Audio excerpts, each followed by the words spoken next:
యాక్చువల్గా ఏక్ దిన్ movie one day అనే ఒక థాయ్ మూవీకి రీమేక్ అట. థాయ్ మూవీ కాబట్టి ఆబ్వియస్లీ నేను ఆ మూవీని చూడలేదు. సో ఆ మూవీ ఎలా ఉందో అన్న సంగతి పక్కన పెట్టి ఈ ఏక్ దిన్ మూవీ గురించి మాత్రమే మాట్లాడుకుందాం. ఈ మూవీ యొక్క స్టోరీ విషయానికి వస్తే, చిన్నప్పటి నుంచి ఏ పని చేసినా పెద్దగా గుర్తింపు లభించక లో సెల్ఫ్ ఎస్టీమ్ వల్ల తనను తాను తక్కువ అంచనా వేసుకుంటూ ఉండే దినేష్ తన ఆఫీసులో పనిచేసే మీరా అనే ఒక అమ్మాయిని ఇష్టపడుతూ ఉంటాడు, కానీ ఆ విషయం తనకి చెప్పే ధైర్యం మాత్రం చేయడు. వన్ ఫైన్ డే వాళ్ళ కంపెనీ యొక్క యాన్యువల్ పర్ఫార్మెన్స్ బాగుండడంతో ఆఫీస్ వాళ్ళందరికీ ఆ కంపెనీ హెడ్ ఒక ఫ్రీ జపాన్ ట్రిప్ ని ఏర్పాటు చేస్తాడు. ఆఫీస్ వాళ్ళందరూ జపాన్కి వెళ్లి ట్రిప్ ని ఎంజాయ్ చేస్తున్న టైంలో అక్కడ ఉన్న ఒక స్పెషల్ బెల్ ని కొట్టి ఏం కోరుకుంటే అది జరుగుతుందని అక్కడి ప్రజలు విశ్వసిస్తారని దినేష్ కి తెలియడంతో తను ఆ బెల్ ని కొట్టడు గాని ఒక కోరిక అయితే కోరుకుంటాడు. మరింతకీ తన కోరిక నెరవేరిందా లేదా, దానివల్ల తన జీవితంలో ఎటువంటి మార్పులు చోటు చేసుకున్నాయన్నది రిమైనింగ్ స్టోరీ. ఈ మూవీ యొక్క స్టోరీ చాలా సింపుల్ గా ఉంటుంది అండ్ మూవీ కూడా చాలా చాలా ప్రెడిక్టబుల్ గా ఉంటుంది, కానీ నాకైతే ఈ మూవీ నచ్చింది. కొన్ని సినిమాల్లో స్టోరీ చాలా రొటీన్ గా ఆర్ చాలా సింపుల్ గా ఉన్నట్టు అనిపించినా మూవీ మొత్తం ఒక ఫీల్ గుడ్ ఫ్యాక్టర్ మెయింటైన్ అవుతూ చిన్న చిన్న మూమెంట్స్ కూడా క్యూట్ గా ఉన్నాయనిపిస్తూ కొన్ని క్యారెక్టర్స్ చాలా రిలేటబుల్ గా ఉన్నాయనిపిస్తూ మూవీ కంప్లీట్ అయ్యేసరికి ఒక ప్లెజెంట్ పాజిటివ్ ఫీలింగ్ ఏర్పడుతుంది కదా.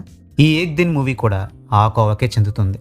ఈ రోజు జరిగేది రేపు గుర్తుండదని తెలిస్తే ఇంకా ఈ రోజు ఏం చేసినా ఏం లాభం ఉంటుందనే నిరుత్సాహంతో మొదలైన ఒక రోజు వాళ్ళ లైఫ్ లోనే ఒక మెమొరబుల్ డేగా ఎలా మారుతుందనే ఒక యూనిక్ ఐడియాని బేస్ చేసుకుని ఫ్రెండ్స్ గా ఒక రోజుని గడపడం మొదలుపెట్టిన ఒక జంట ఆ రోజు గడిచేసరికి లవర్స్ గా మారిన వైనాన్ని cute moments and simple conversations తో ప్రెజెంట్ చేసిన తీరు నాకు చాలా నచ్చింది.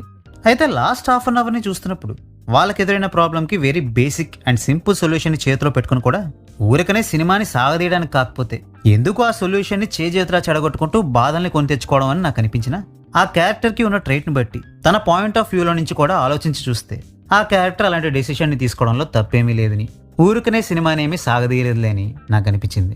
ఇక పర్ఫార్మెన్సెస్ విషయానికి వస్తే జునైద్ ఖాన్ అంత గొప్ప యాక్టరింగ్ కాకపోయినా అతను ఆ క్యారెక్టర్ కి బాగానే ఫిట్ అయ్యాడు అనిపించింది.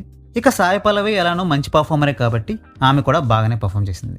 ఈ మూవీలోని సాంగ్స్ ని నార్మల్ గా విన్నప్పుడు కంటే మూవీలో ఒక ఫ్లోలో చూస్తున్నప్పుడే ఇంకా బెటర్ గా ఎక్కాయి అండ్ ఈ మూవీకి చేసిన సినిమాటోగ్రఫీ కూడా చాలా బాగుంది. ఇక ఫైనల్ గా ఈ మూవీని నేను మీకు రికమెండ్ చేస్తానా అంటే, ఒక యూనిక్ ఐడియాని బేస్ చేసుకొని తీసిన ఒక సింపుల్ ప్రెడిక్టబుల్ ప్లెజెంట్ లవ్ స్టోరీని చూడాలి అనుకుంటే ఈ మూవీని ఒకసారి చూడడానికి ట్రై చేయండి. ఈ మూవీ ప్రైమ్ వీడియోలో స్ట్రీమ్ అవుతుంది అండ్ తెలుగు ఆడియో కూడా అవైలబుల్ గా ఉంది. సో ఇంతటితో ఈ వీడియో సమాప్తం. మళ్ళీ ఇంకో వీడియోతో కలుద్దాం. అంతవరకు సెలవు. టాటా బాయ్.